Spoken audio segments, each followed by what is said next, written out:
ማህሌት እንግዲህ እነዚህን እነ ሞገስ ከቤት ሲያስወጧት እንግዲህ ትንሽ ስጋ በመርፌ ተወጋ ነውና ምንም መውደቂያ ስለሌላት ቀጥ ብላ ወደ ኤፍራታ ቤት ነበረ የሄደችው። በነገራችን ላይ ኤፍራታ ላይ በጣም እየጎረረችባት ነበረ። ከብሩክ ጋር ታረቀን፣ ስለዚህ የድሮ ወደ ድሮ ህይወቴ ልመለስ ነው እያለች እንግዲህ ደውላ እየነገረቻት ተመልክተናል። ኤፍራታም እንኳን ደስ ያለሽ በቃ ሚዜ ሆንሻለሁ ስትላት ራሱ በፍጹም ምን ያልፈለገም ሚዜ ለማንኛውም ይሄ ልንገርሽ ብዬ ነው በማለትም በጣም ቦረራባን ነበረ። ኤፍራታም ግን አይ ከሆነልሽ ጥሩ ነው ግን አይመስለኝም በማለትም ነበር የመለሰችላት። ምኑ ነው የማይመስልሽ ስትላትም እኔ እንጃ ይቅርታ አድርጎልሽ ወደ ድሮ ህይወትሽ የምትመለሽ አይመስለኝም፣ ከሆነ ግን ጥሩ ነው ትላታለች። በዚህ ጊዜ እነ መድብል እየሳቁባት ነበረ፣ ሙድ እያዙባት ነው። እነሱም እንግዲህ እንደዚህ የተንከባከቧት ምናምን ያንን በዝና ላይ እንድትመሰክርና ወረቀቱ ላይ ፊርማ እንድታስቀምጥ ነው። ማህሌት ግን ሙሉ በሙሉ ያደረገችውን ሁሉ ነገር ረስታ የቅድስትዬን እንዲሁም የብሩክንና የምሳሌን የበደለቻቸውን ነገር ሁሉ ትታ ከዛም አልፋ የመድብልን አልበም ሸጣለች። አልበም መድብል እንግዲህ እንዳለው እዚህ ቤት ያን ሁሉ ነገር ሪያክሽን ስናሳያት ተጸጽታ ይቅርታ ምናምን ተጸጽታ የሆነ ሰዎችን ለሰዎች የምትራራ የምትማር ካለፈ ህይወቷ የምትማር መስሎ ነበረ። ግን እሷ የምትማር ልጅ አይደለችም፣ ማህሌት የምትሻሻል ሰው አይደለችም እያለም እንግዲህ ለዚህ ለብሩክ ለሞገስ እየነገረው ተመልክተናል። ሰላም ጤና ይስጥልኝ ውድና የተከበራችሁ የቻናሌ ቤተሰብ እንዴት ናችሁ? ደህና ናችሁ? ያለው እግዚአብሔር ይመስገን። ለዚህ ቻናል አዲስ የሆናችሁ ሰብስክራይብ በማድረግ ቤተሰብ ይሁኑ። እንዲሁም ነባሪ ስለምታበረታቱኝ እጅግ አድርጌ አመሰግናለሁ።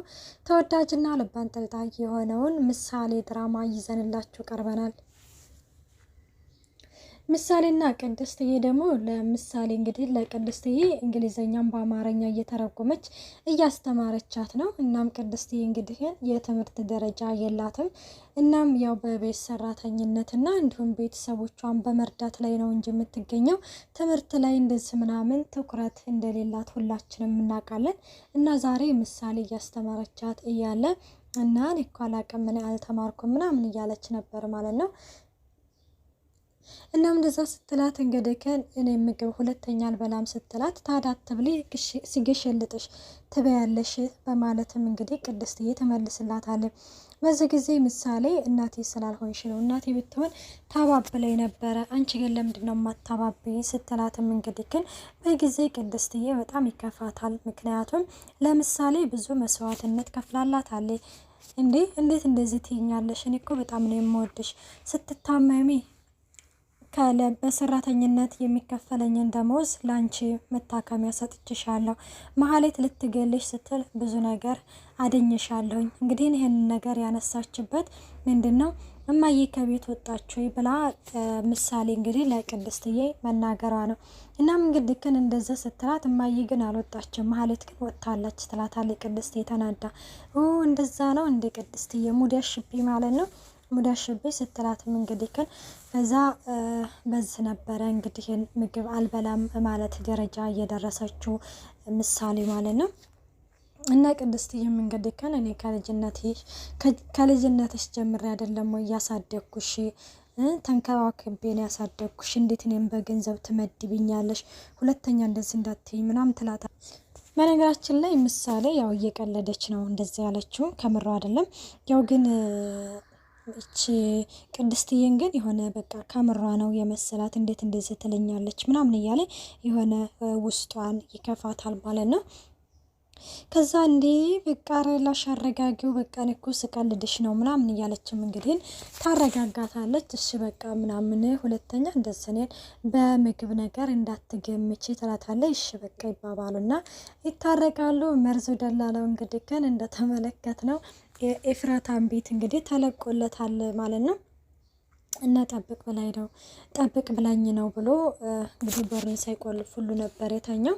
እሷም እንግዲህ ኤፍራታ ናት ብላ አገራማን ነው ብላ ማህሌት ገብታ ትተኛለች። ስትነሳ እንግዲህ ሲዳብሳት ጣለች ጉብዳ ሆና ትገኛለች። እንዴ ማንሽ ምናምን ብሎ እንግዲህ ሲቀሰቅሳት ማህሌት ነች። እንዴ እንዴት ገባሽ? ምን ልትሰሪ ገባሽ? አንተ ደግሞ እዚህ ምን ትሰራለህ? ምናምን ሲባባሉ እንዴ እኔማ ቤት ጠብቅልኝ ተብዬ ነው፣ አንቺ ራሱ እዚህ ምን ልትሰሪ ነው የመጣሽው ሲላትም ከዛ አንተ ራሱ እዚህ ምን አባት ትሰራለህ? አሁን ቀጥ ብለህ ቁጣ ትለዋለህ። እንዴ አልወጣም፣ እኔማ ለምንድን ነው የምወጣው? እኔ እኮ ቤት ጠብቅ ተብዬ ነው፣ ቤት እኮ አደራ ተሰጥቼ ነው ምናምን ይላታል ማለት ነው። እናም በዚህ ጊዜ እንግዲህ ውጣ ብያለሁኝ ውጣ ትልና ቆሌውን አስገፍፋ እንግዲህ መርዙ ደላላው እኔ እኮ ባሏ ነኝ ቢልም ምንም ቢልም ያው መሀሌት ልትሰማው አልቻለችም። አንተ ነርሃል እንዴ ባል የተባልከው እያለችም እንግዲህ እያሾፈችበት እና ከዛ ቤት ታሾፍበትና ካስወጣዋለች። እሱም ምንም አላለም። ከዛ ከቤት ይወጣል ማለት ነው። ከዛ ቆይ ትሞክርኛለሽ ግን ኤፍራታ ስትመጣ እንደምወዳት ነገር የለኝ ይላል ማለት ነው። ሞገስ ደግሞ እንግዲህ ዛሬ ላይ አንዳንድ ግን ህይወት እንደዚህ ነች። አያቸው ማጣትም አለ ማግኘትም አለ። ሞገስ እንግዲህ ያንን ሀብትና ንብረቱን በመጀመሪያ ሉላን እንግዲህ ሲወዳት ምንም ነገር የላትም ነበረ እና በሀብትና በገንዘብ የተነሳ ነበረ እንግዲህ ቤተሰቦቿን ድሃ ናችሁ ብቻ ድሃ ነው ብቻ እንደማለት እንደዛ እንደማለት እንግዲህ ለዚህ ለዝና እንግዲህ ልትዳር የቻለችው ማለት ነው።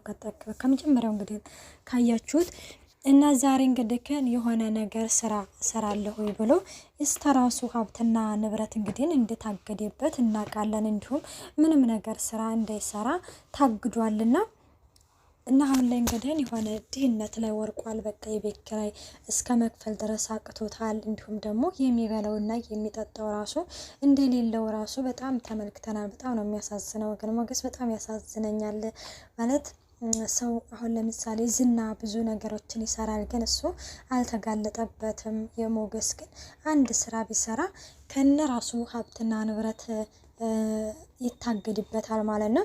እና በቃ የምንበለው ራሱ አጣን ማለት ነው። ይህን ያልቸገረን ማለት ነው ሲልም ከዛ ሉላዬ እንግዲህ ምንድነው የሚባለው አንዳንዴ እኛ ሴቶች እንግዲህ እና ሞገስ በጣም ማለት ጨነቀው። ምክንያቱም አንደኛ እዚህ ጋር ሉላን እንደዚህ ካሰቃየኋት የምትሰቃየው በእኔ ምክንያት ነው እያለ ነው እንግዲህ የጨነቀው። ምክንያት እሷ ደግሞ በቃ ችግር የለውም ምንም ነገር እንዳትጨናነቅ ምናምን እያለችው ልታጽናናው ሞክራለች።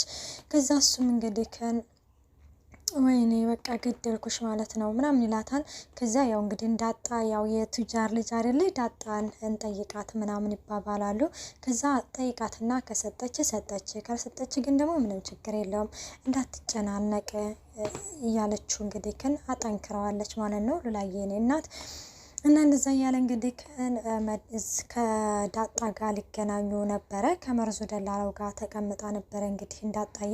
ዳጣም እንግዲህ ከመርዙ ደላላው ጋር ተቀምጠው እያወሩ እያለ መርዙ ደላላው ስለ አዳሩ እየነገራት ነበረ። መሀሌት እኔ ጋር መታ እንዲተኛች እንዲሁም ደግሞ ከዛ ከቤት በስድብ አሙለጭልጫ እንዳስወጣችኝ ምናምን እያለም እንግዲህ ከመሀሌት ጋር የተፈጠረውን ነገር ለዚች ለዳጣ ይነግራታል።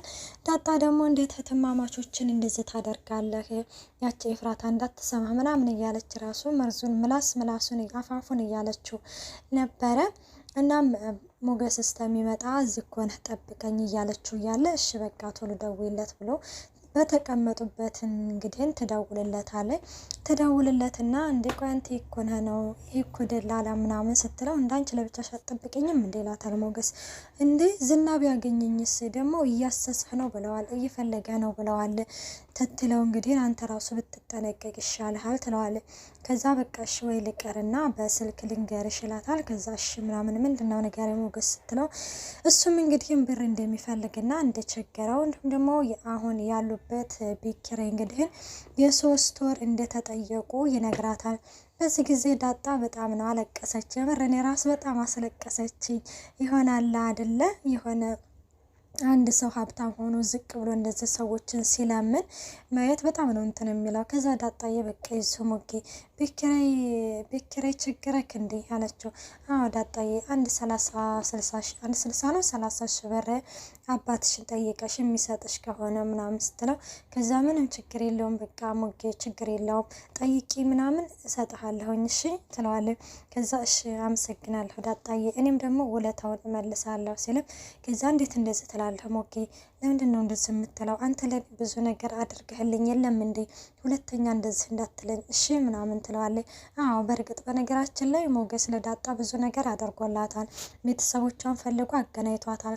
ከዛም በላይ እንግዲህ ግን ነው የተደረገላት እና ያስቀናኛል። በቃ በነገራችን ላይ በፊት መጀመሪያ እንዳየሁት ፍቅረኛሞች ሁሉ ነበረ የሚመስለኝ ማለት ነው። እና ቤተሰቦቿን ፈልጎ እንግዲህ ያገናኛት እሱ ነው። እና እሷም ደግሞ ውለታውን መልሳለሁ ሲል ነው። በፍጹም እንደዚህ ሁለተኛ እንዳትል አይዞህ በቃ ሞጌ፣ ከፍታም እንዳለ ዝቅታም አለ። ዋናው ተስፋ ለመቁረጥ ነው። ምንም ነገር እንዳትጨናነቅ፣ ምንም ነገር ከቸገረክ ንገረኝ ምናምን ትለውና እንግዲህ ታረጋጋዋለች። እና ሉላየን እንግዲህ ግን የቤት ኪራዩን እኔ እንደከፈልኩኝ ንገራት፣ ዳጣነች የከፈለችው ብለህ ንገራት። ደግሞ ቤት ኪራይ 10 ሺህ ብር አይደል እንዴ? ምን ነው 10 ሺህ ብር አልጠጣባት ነው እንዴ እያለች አዎ እንዳንቺ እንዴት እንደዛወሽ ምናምን እያላት ነበረ። ትትና አሁን ላይ እንግዲህ ዶክተርም እንግዲህ አስመርምረዋታል። አንዷን ኩላሊት ለመለገስ ነው ለእንግዲህ 72 ዓመት ለኖረ ሽማግሌ። በእርግጥ ዝና በጣም ስለሚወዳት ይችን የመሰለ ወርቅ ልጅ እሱ እድሜውን ጨርሶ ለበላ ሰውዬ ኩላሊቷን እንዴት ተለግሳለች እያለ ነው። እናም እንግዲህ እውነት አድርጎ እንግዲህ ዝና እንደሚከላከልላት ተስፋ እናደርጋለን። እና ትትናም እንግዲህ ዛሬ በዶክተር እንግዲህ አስመርምረውኛል። እርግጥ ዝና እንዳለው እንደሚገሉኝ አልጠራጠርም፣ ይገሉኛል። ስለዚህ መሞከር አለብኝ እድሌን ዝናን ወግቼ እንግዲህ ራሱን እንዲስት አድርጌ እኔ ከዚህ ማምለጥ አለብኝ እያለችው ነበረ። እናም እንግዲህ እንደዛ ምናምን ስትለው ቢላ እንግዲህ ደብቃ እንትን ብላለች።